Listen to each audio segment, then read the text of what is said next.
Muito boa tarde para você que nos assiste ao vivo. Estamos começando nossa 13ª palestra da parceria Colégio Interativo Faculdades Anhanguera, com a finalidade de transmitir a você vestibulando algumas dicas de questões que poderão aparecer nas provas do Enem. Nossas palestras estão sendo transmitidas ao vivo toda segunda e quarta-feira, às 16 horas, e a programação pode ser consultada no site da Anhanguera, anhanguera.com, ou então em tvenem.interativo.com.br, ou ainda em penofuturo.com.br.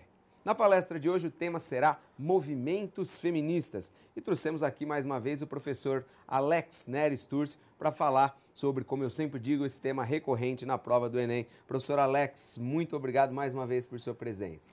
Boa tarde, Glauco. Boa tarde a todos que estão nos acompanhando pela internet, pelo Facebook. Um prazer novamente estar aqui para bater esse papo com vocês.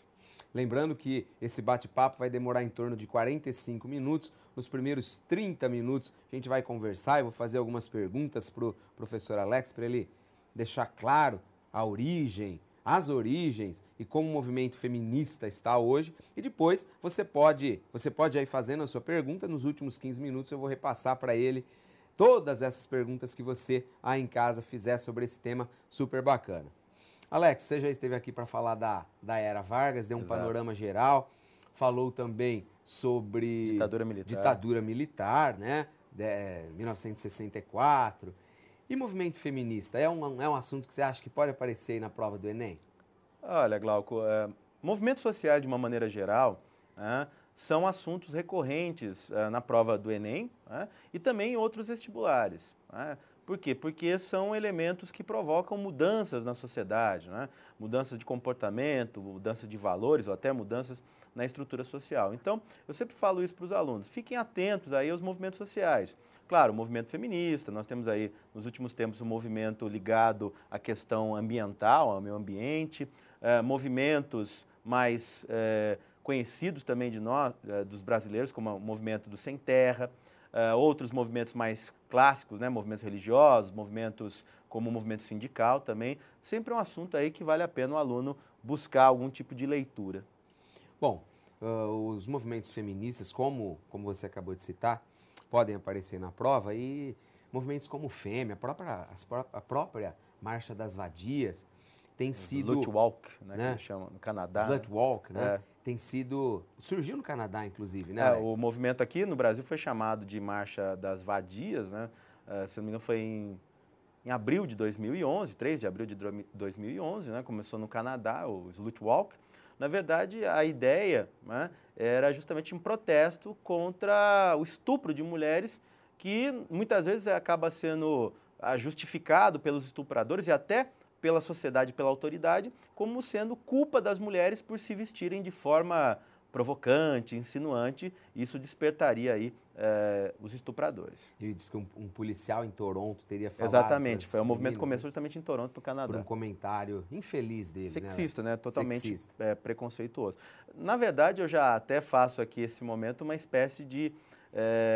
meia-culpa, né? Quer dizer, um homem está aqui falando sobre movimento feminista, né? A gente já percebe aí, inclusive no meio, não vou dizer no meio acadêmico, que aumentou, evidentemente, a participação feminina no meio acadêmico, mas principalmente aí nos cursinhos, né? A gente vê muito pouca mulher trabalhando, né? Então, evidente que seria interessante ter uma mulher aqui falando sobre o movimento feminista. Espero aí poder contribuir de alguma forma para as pessoas, homens e mulheres, terem uma noção aí do que foi esse movimento, do que é o feminismo.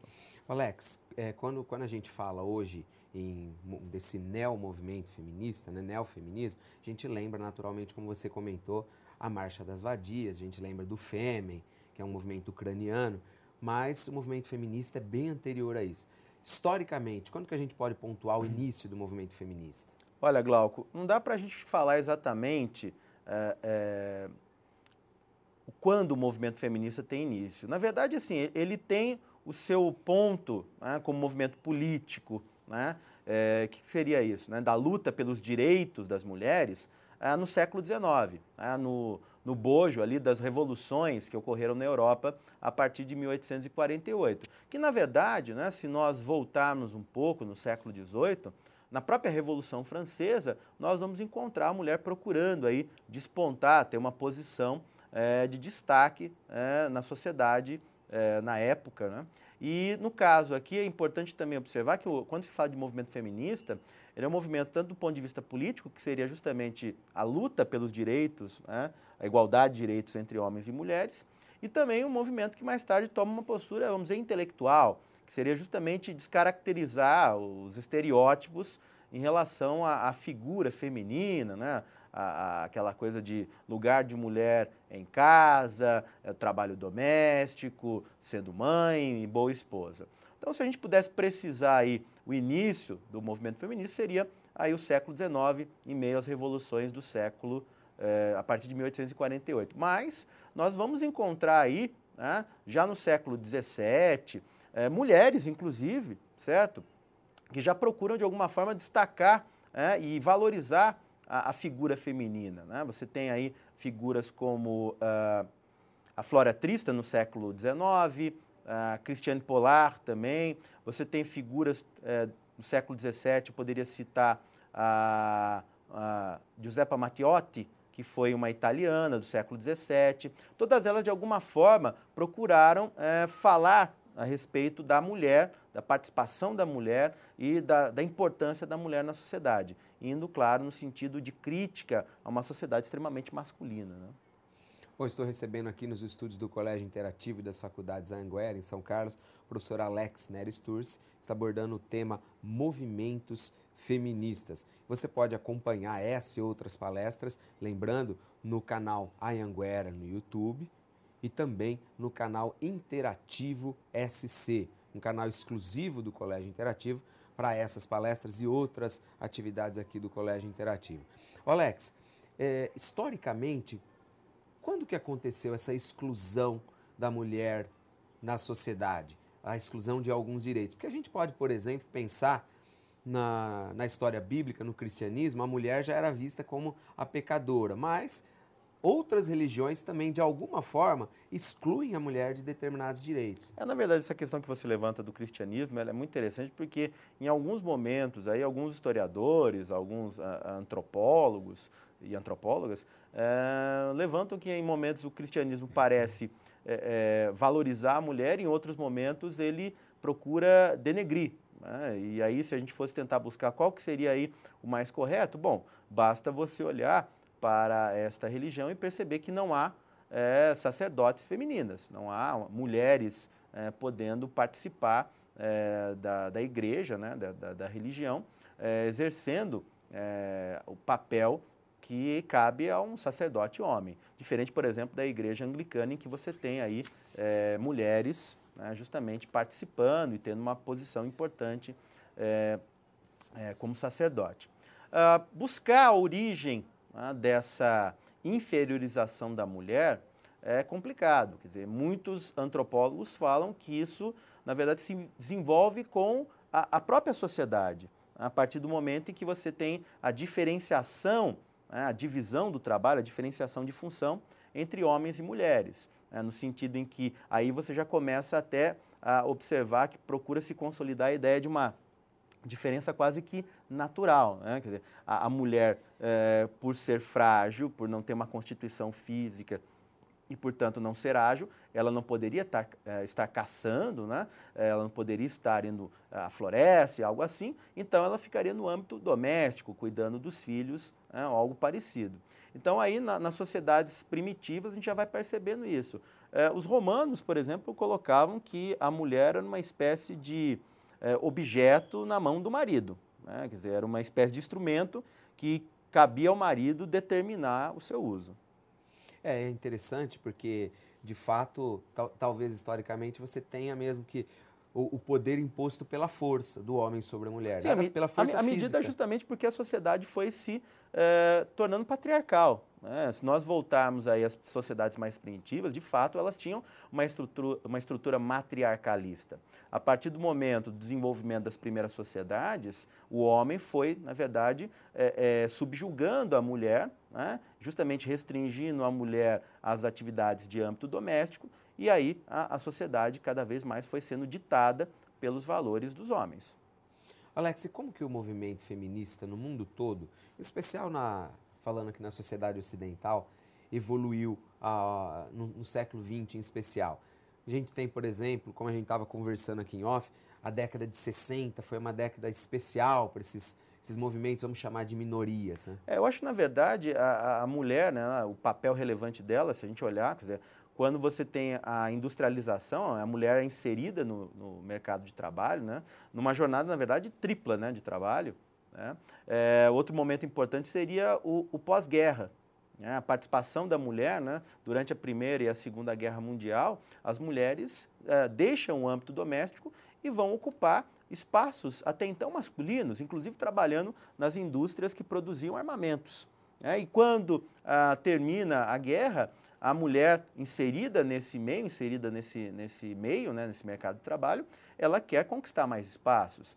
Nesse sentido, eu acho que há um marco interessante no século XX, né, nessa coisa da sociedade do pós-Segunda Guerra, que é a figura da filósofa, né, esposa do Jean-Paul Sartre, Simone de Beauvoir, que no final dos anos 50 lança aí o livro O Segundo Sexo, que de fato pode ser colocado como uma espécie de elemento, né, significativo do ponto de vista intelectual para o movimento feminista. Né? Basicamente, o que a Simone de Beauvoir ela coloca? Que a diferença entre sexos não é uma coisa natural, certo? Que aliás, é uma das bandeiras que o movimento feminista procurou levantar, né, no espaço intelectual, no meio acadêmico. É aquilo que eu disse.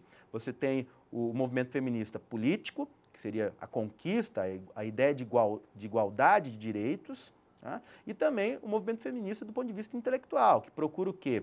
Por meio de estudos, de análises, mostrar que essa diferenciação entre os sexos, né, entre os gêneros, não é algo natural. E pelo contrário, é o que a Simone de Beauvoir coloca, é uma construção social. Não é natural essa diferença, ela é uma construção da sociedade. Alex, você citando literatura, né?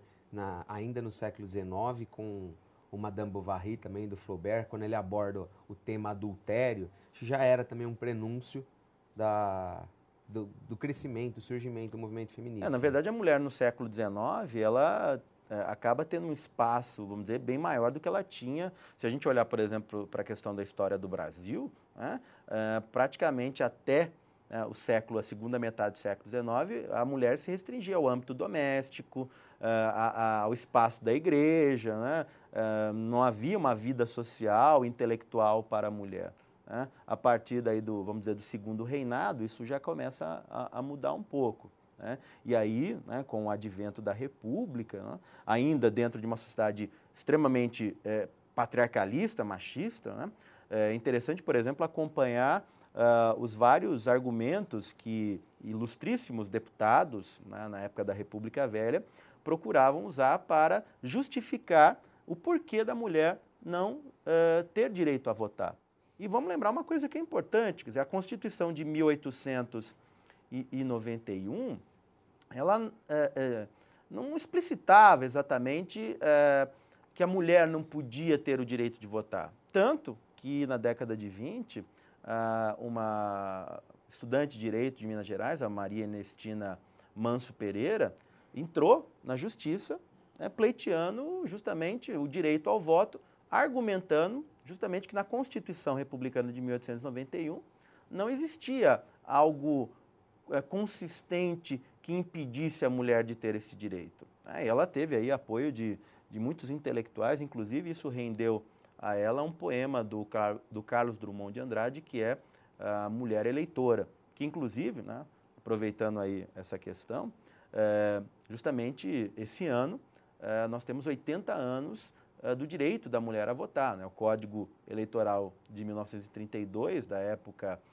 da Era Vargas, permite aí à mulher o direito ao voto. E esse ano nós temos aí 80 anos dessa conquista da mulher, que embora seja algo que foi colocado, né, pelo presidente da República, pelo Estado, né, na verdade também é resultado de lutas, né, da mulher aí, de buscar o seu espaço, não apenas no sentido dos direitos de oportunidades, mas também dos direitos políticos em relação ao homem. Né?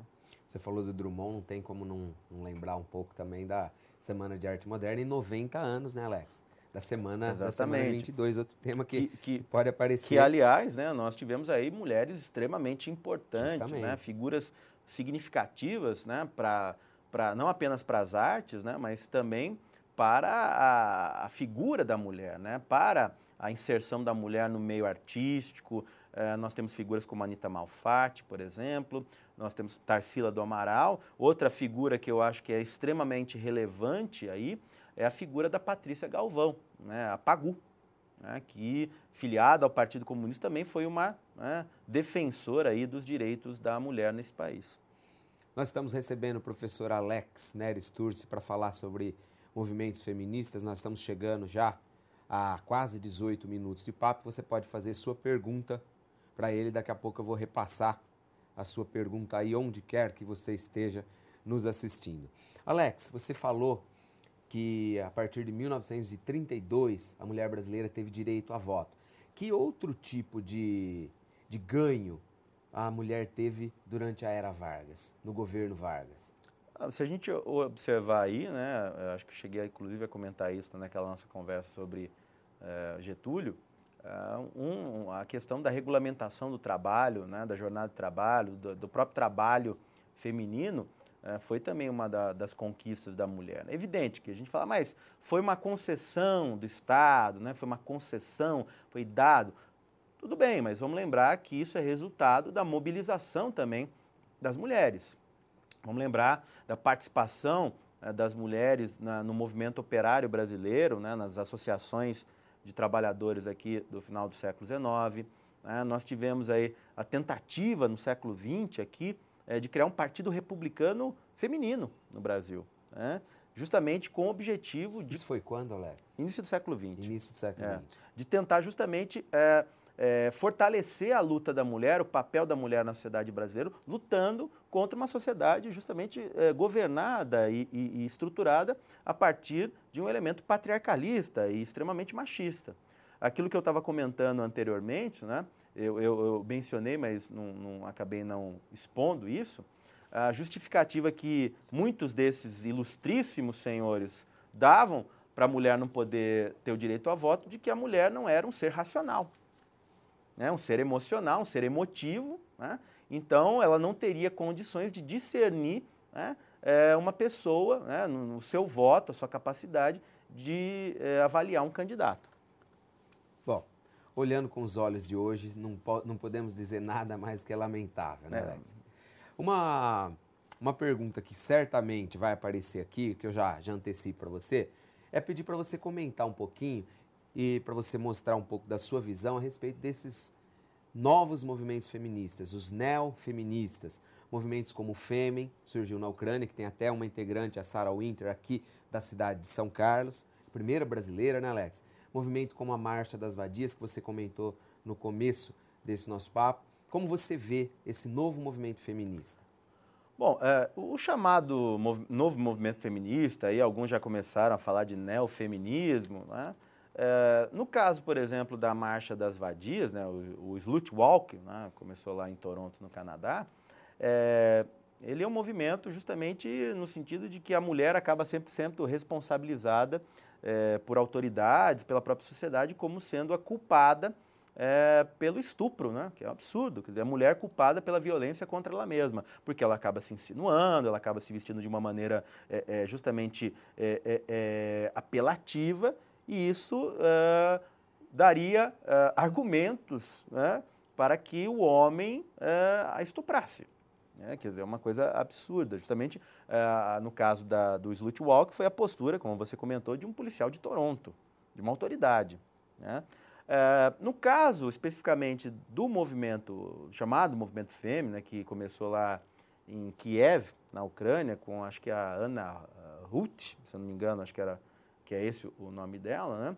Um movimento que começou na Universidade de Kiev, né, justamente contra a violência contra a mulher, contra a postura machista no campus e na própria sociedade ucraniana.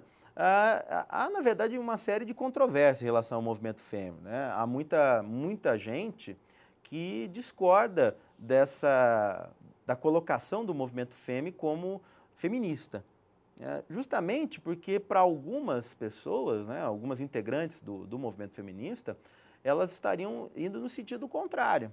Né? Quer dizer, porque a luta justamente da mulher foi procurar não ser vista como objeto sexual. Então, para muita gente, quando essas mulheres, né, para chamar atenção, não apenas por questões relacionadas apenas à violência da mulher, né? Na verdade, hoje o movimento FEME também, e o próprio movimento lá das vadias, né, elas acabaram ampliando um pouco mais o seu leque. Então, você tem aí a questão de luta contra a homofobia, certo? Também da violência contra crianças. Wall Street. A ocupação de Wall Street, nós tivemos ali também. Então, tem muita gente que coloca que o FEME não seria do movimento feminista, na ideia do feminismo, porque estaria sexualizando a figura da mulher, né? Procurando apelar para a sexualidade, né? Para o corpo, indo no sentido justamente contrário, né, ao que o movimento feminista procurou, principalmente na década de 60, né? O movimento feminista aproveitou aquela ebulição toda, né, dos anos 60, aquela efervescência cultural, justamente da contracultura, inclusive foi um período muito fértil de produção intelectual, né, de trabalhos acadêmicos, inclusive por mulheres, né, no sentido de acabar com essa mística feminina, né? Aliás, A Mística Feminina é um livro famoso, né, publicado em 63 pela Beth Friedman, que a gente colocaria aí, não vou falar o Papa, mas a papisa do movimento feminista, justamente no sentido de descaracterizar aquela ideia da mulher como mãe apenas, como dona de casa. É importante também a gente observar que nós tivemos muitas ideias erradas em relação ao movimento feminista. Por exemplo, de que o movimento feminista prega a inferioridade dos homens, né? Ou prega a mulher se sobrepondo ao homem, mandando no homem, ou que o movimento feminista prega a desintegração da família. Não é isso. Né? Na verdade, ele prega a acabar essa visão estereotipada da mulher. Né? Quer dizer, nós tínhamos praticamente até o final da década de 60 a ideia de que a mulher tinha que seguir meio que um projeto de vida dela. Qual que era esse projeto de vida? Casar, ter filhos, ser boa esposa, certo? Boa dona de casa. Então, por exemplo, a mulher não tinha nem o direito do seu próprio corpo, da sua própria sexualidade. Um momento importante para a emancipação, inclusive sexual e social da mulher, foi a pílula anticoncepcional. Porque liberta a mulher desse estigma de, a partir do momento que eu tenho uma relação sexual, eu tenho que engravidar, eu tenho que estar casada para isso, né? Então, segue aquele projeto, né? Ser mãe, esposa, e a pílula anticoncepcional libertou a mulher nesse sentido, né? Do ponto de vista da emancipação do sexo, né? Alex, quando você fala que o movimento Fêmea, de alguma forma, acaba abrangendo um pouco mais de assuntos que não estão simplesmente ligados à mulher, como você comentou, o Occupy Wall Street, ou discutir questões homofobia, violência contra crianças, união civil união também, civil, de pessoas do mesmo abranger sexo. questões relacionadas a capitalismo, a posturas de governo, Sim. ditaduras. Você acha que esse não é um exemplo de que, de fato, o movimento feminista funcionou tanto que hoje ele já não precisa se preocupar tanto com a mulher? Algumas pessoas vão nesse caminho, quer dizer, de que o movimento feminista teria se consolidado, então vamos ampliar o leque. Outras pessoas falam que não, né, que é necessário ainda bater nessa tecla, porque ainda existe, isso é evidente, mesmo em países como os Estados Unidos, né, você tem ainda, em relação a mulheres e homens, profundas diferenças. Por exemplo, no campo profissional ainda, no campo salarial, né, a mulher, por exemplo, para se inserir nessa coisa do mercado de trabalho, em muitos momentos ela teve, inclusive, que se masculinizar. Se nós pensarmos aí nas executivas que passaram a ter que usar um terninho, quer dizer, é uma roupa masculina. É porque a ideia de que se ela usar uma roupa mais feminina, de que ela usar um vestido, algo assim, ela estaria mostrando seu lado mulher, o seu lado. Então ela teve que meio Ou que seja, se seria sexual a se coisa. masculinizar para meio que ser inserida nesse meio, né?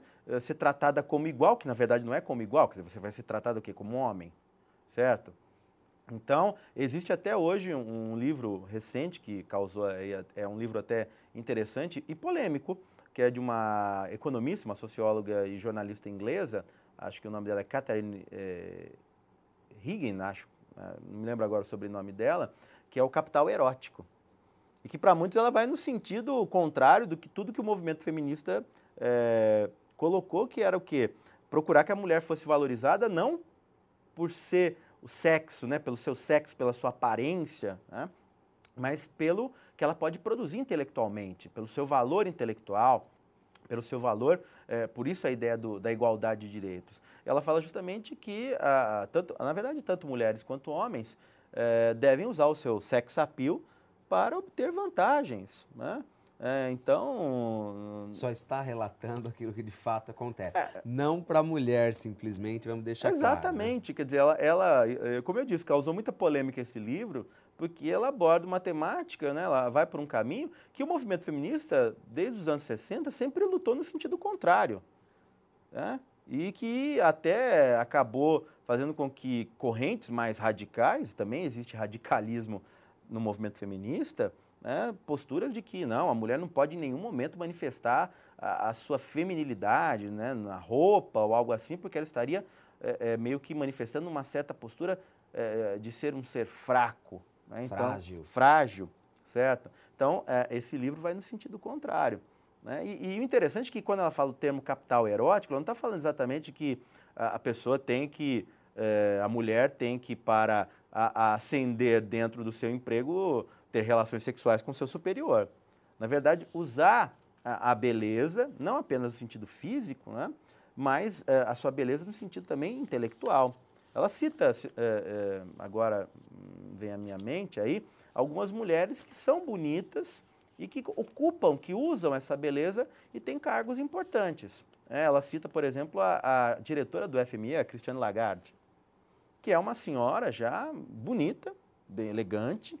Ela seria uma das mulheres que essa socióloga classifica como sabendo usar o seu capital erótico. Que acabou substituindo o Dominique Strauss-Kahn. Que não tem nem um pouco sex appeal. Nem um pouco. Não, e mais do que isso, tem sérios problemas com o movimento feminista. Né? Exatamente. Bom, estou recebendo aqui, a gente está chegando a quase 30 minutos de papo, professor Alex Nery Sturz, esse papo super bacana e muito interessante para você que está aí nos assistindo, movimentos feministas. Você pode fazer sua pergunta e eu vou repassar para o professor Alex a partir de agora.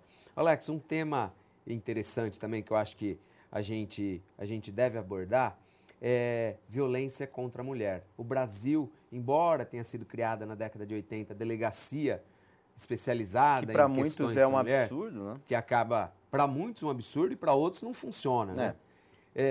A mulher ainda no Brasil é vítima de violência, violência do parceiro, violência do namorado, do marido. E há números que mostram que o Brasil está em 7º lugar no violência mundo contra a mulher. Em relação à violência contra a mulher. Exatamente, quer dizer, é um dos elementos aí problemáticos, né? De você tem a Lei Maria da Penha, né? Que nos últimos tempos aí, inclusive, está prestes a ser incorporada à nossa Carta Constitucional, quer dizer, que na verdade, por um lado, a gente observa como um avanço, mas é um avanço com um profundo pesar, eu vejo, né? Por quê? Porque mostra que a nossa sociedade não é nem um pouco igualitária nesse sentido, porque a gente acaba tendo que criar justamente o quê? Leis para complementar ou para fazer vigorar leis que já existem. Quer dizer, a partir do momento que a Constituição coloca que todos são iguais perante a lei, qual seria o propósito, portanto, de uma delegacia da mulher ou de uma lei como a Maria da Penha? Né? Ao mesmo tempo que foi necessário, eu vejo isso com um profundo pesar. Né? Quer dizer, mostra a ineficiência, a incapacidade, né? e o preconceito em relação ainda à mulher nesse país. Né? Então, de fato, né, as mulheres, nos últimos tempos, elas, no caso do Brasil, vêm aí se destacando. Hoje, o maior número de eleitores no Brasil são eleitoras. Mais de 50% do eleitorado brasileiro é composto de mulheres, né? As mulheres hoje aí compõem também grande parte da força de trabalho do país e também são, vamos dizer, chefes de casa. Outro aspecto importante aí que nós tivemos a eleição de uma mulher como presidente desse país. A primeira mulher que foi a Dilma Rousseff. Temos aí hoje mulheres ocupando cargos importantes, destaques aí em governos, mas no caso do Brasil a gente ainda tem muito a caminhar em relação à igualdade de direitos, né? No campo, por exemplo, profissional, você ainda tem discrepância salarial. Além de discrepância salarial, Alex, você comentou, aqui a gente comentou que o movimento feminista está abrangendo outros campos hoje, mas uma das lutas que o movimento feminista ainda tem é, de fato, a flexibilização do horário de trabalho, que foi feito em função do homem. Exato, né? Justamente por aquela questão de que a mulher ela tem uma tripla jornada de trabalho, né? Ela trabalha, ela é mãe, ela é esposa, certo? Então, justamente, essa luta por igualdade, por direitos, muitas vezes é visto como, ela quer o quê? Ela quer um direito especial para ela? Não é isso. É fazer valer justamente direitos que já existem, mas que a gente sabe muito bem que na prática não acontece, né? Bom, Alex, já temos pergunta aqui para você. O José Eduardo, de Franca, pergunta o seguinte: as autoridades da França e Itália intensificam a pressão para proibir o uso de trajes muçulmanos por parte das mulheres. A justificativa se baseia nas questões de segurança. Sob a proteção das vestimentas, podem se esconder terroristas. Uma das propostas é fixar leis coibindo os trajes à moda islâmica nos países europeus. Qual a sua opinião sobre o fato da mulher muçulmana usar a burca? Na verdade, no caso a lei francesa não é apenas em relação à burca, é o véu islâmico. O véu islâmico. Não é a questão da burca, quer dizer, a gente tem uma noção errada de que o véu, ou no caso a burca, mas no caso a lei se aplica ao véu islâmico, né, seria justamente uma forma de sujeição da mulher, né, de subjugar a mulher, de inferiorização da mulher, mas o interessante é que quando essa lei, né, foi posta em vigor, nós assistimos aí, na França, manifestações de estudantes, de mulheres muçulmanas, pelo direito de usar o véu, porque o véu não é uma questão de submissão. O véu existia muito antes disso ser considerado submissão por algumas pessoas. Na verdade, o véu faz parte da identidade da mulher muçulmana, é um elemento da sua identidade, né? Como nós temos aí muitas mulheres que têm aí a maquiagem, pintar as unhas, ir ao cabeleireiro, né? O véu seria um elemento de identidade dessa mulher, dizer quem ela é, qual é a cultura dela. Então, eu sou totalmente contra essa questão. Quer dizer, vai até no sentido contrário do que a França sempre procurou, de alguma forma, se vangloriar do respeito, né, do famoso multiculturalismo. Agora, ao mesmo tempo, nós temos também, em países muçulmanos, mulheres lutando para não usar a burca. Sim, sim, justamente, né? Você tem de um lado, aí a burca, né, já seria um elemento de sujeição, de opressão, diferente do véu islâmico. O que eu na verdade coloco é que, no caso da lei da França, era o véu islâmico. E aí, claro, entrava a burca também. A burca, né? Por naturalidade. Mas no caso seria o véu islâmico. No caso da burca, de fato, ela tem o aspecto de sujeição, de opressão. Vamos observar que há grupos radicais que interpretam, né, o Alcorão, né, de maneira extremamente violenta, deturpada, na verdade, sujeitando a mulher, por exemplo, a situações de não poder frequentar a escola. Inclusive, tivemos aí um episódio lamentável no Afeganistão, daquela menina, né, que luta pelo direito das mulheres, 14 anos, né, 14 anos, das mulheres terem direito a serem educadas, e acabou brutalmente sendo atacada, né? Um membro do Talibã invade o ônibus e dá 2 tiros nessa menina. Quer dizer, isso é uma violência brutal contra a figura feminina. Bom, Alex, tem mais uma pergunta aqui para você. O Antônio de Campinas pede para você citar algumas mulheres que poderiam ser consideradas pioneiras do feminismo brasileiro? Olha, eu acho que do feminismo brasileiro, né, nós temos aí figuras, como eu citei a Maria Ernestina, né, nós também tivemos aí as mulheres que se articularam para aquele Partido Republicano Feminino. Figuras que eu citei agora, a Patrícia Galvão, eu acho uma figura extremamente relevante na luta das mulheres no país. Nós tivemos também figuras no campo da literatura, como a Raquel de Queiroz, por exemplo. Chiquinha Gonzaga a Chiquinha Gonzaga na música, né, foi aí um destaque para as mulheres nesse país, né. Figuras até mais contemporâneas, né, uma figura feminina que se destacou muito e que lamentavelmente morreu foi a doutora Zilda Arnes, né, que tinha um trabalho muito interessante, que acabou morrendo justamente no terremoto que aconteceu, num tremor que aconteceu no Haiti. Bom, mais uma pergunta para você, Alex. A gente está quase chegando aos nossos 45 minutos. A pergunta vem da Cristina, de São Paulo. Você não acha que esta liberdade toda acaba com a feminilidade da mulher? Pergunta capciosa, Alex. Eu não sei em que sentido falar essa liberdade toda acaba com a feminilidade da mulher. Eu acho que eu gostaria que ela, o que seria essa liberdade excessiva, não sei o que ela estaria justificando como essa liberdade excessiva. Eu acho que não, eu acho que a feminilidade da mulher, né, ela foi, na verdade, sendo reprimida pela sociedade masculina, né, e também pelo próprio movimento feminista, né? Alguns elementos radicais do movimento feminista, aquele movimento da queima dos sutiãs, na verdade, né? Como um símbolo de opressão da mulher e tudo, né? De que a mulher não precisava se vestir de uma maneira feminina, né? Apelativa, para ser valorizada. Eu não sei até que ponto o que é o exagero de liberdade perde a feminilidade da mulher. Não sei, talvez ela esteja entendendo isso como algum tipo de vulgaridade ou algo assim. A gente tem que tomar um certo cuidado, né?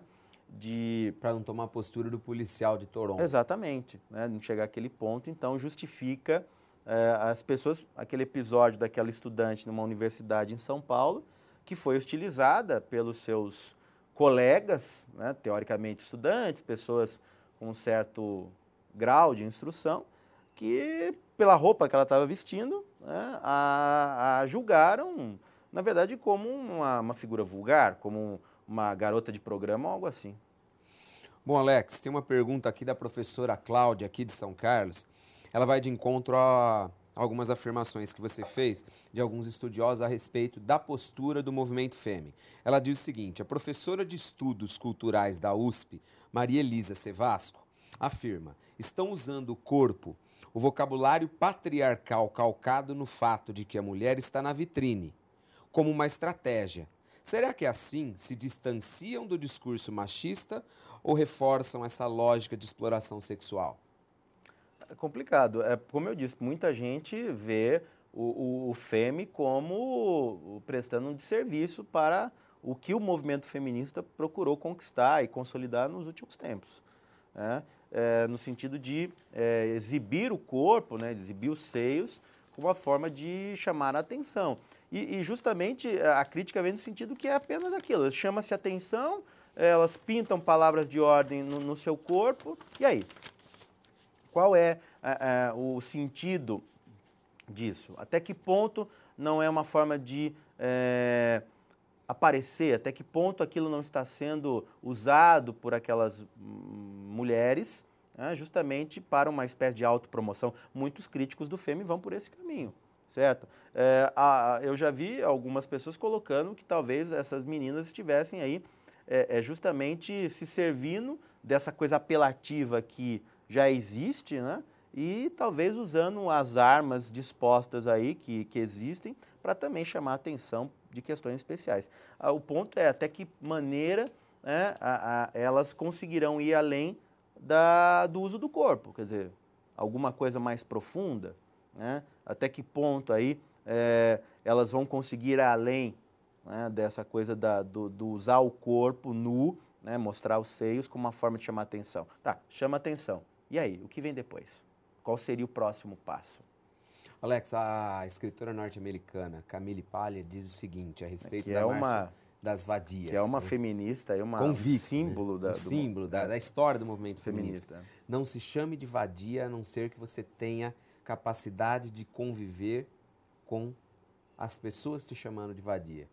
Quer dizer, nesse comentário você percebe que ela também discorda da terminologia utilizada pela Slut March, exato. Slut Movement. Exato. Eu acho que eu também não bati muito com esse termo. Eu acho que se acaba muitas vezes quando as pessoas, por exemplo, você falou dessa marcha das vadias, muita gente falou, o que é isso? Muita gente falou, é um movimento de prostitutas. Né? No primeiro momento, muita gente achou isso, são as prostitutas. Depois, né, algumas pessoas e a própria mídia começou a falar, olha, foi um movimento que se originou lá no Canadá, porque houve lá aquele episódio do policial lá de Toronto, que justificou que a mulher tinha sido estuprada, porque ela estava vestida de maneira que se insinuava para o homem. Bom, tem mais uma pergunta aqui para você, Alex. Ela vem de Valinhos. O Renato diz o seguinte: ele queria que você comentasse, dissesse qual a influência da Lei Maria da Penha nos movimentos feministas brasileiros atualmente. Eu acho que hoje a Lei Maria da Penha é uma bandeira importante, né? Foi e ainda é uma bandeira importante. Agora, o caminho é para que justamente essa lei, né, ela seja cada vez mais fortalecida, aplicada, no caso aqui, inserida, né, na Constituição. Então, acho que é uma das bandeiras importantes aí para o movimento feminista brasileiro. Que foca especificamente a violência. A violência. Do homem contra a mulher. Né? Bom, Alex, estamos chegando ao final de mais essa palestra. Eu queria agradecer demais a sua presença. Obrigado, Glauco. Obrigado aí a todos que acompanharam. E espero aí que tenha sido útil, né, para vocês entender um pouquinho o que é o movimento feminista. Espero que vocês aproveitem aí, tenham sucesso no Enem e outras provas aí que vão prestar. Obrigado. Obrigado, Alex. Nós terminamos aqui a 13ª palestra que elaboramos numa parceria do Colégio Interativo e das Faculdades Anhanguera. Nós lembramos que na próxima sexta-feira, dia 19 de outubro, às 16 horas, faremos nossa 14ª palestra, cujo tema será Análise de Textos, com a professora Cíntia Bartolomeu Garcia. Eu aguardo a presença de vocês, um grande abraço e uma ótima quarta-feira.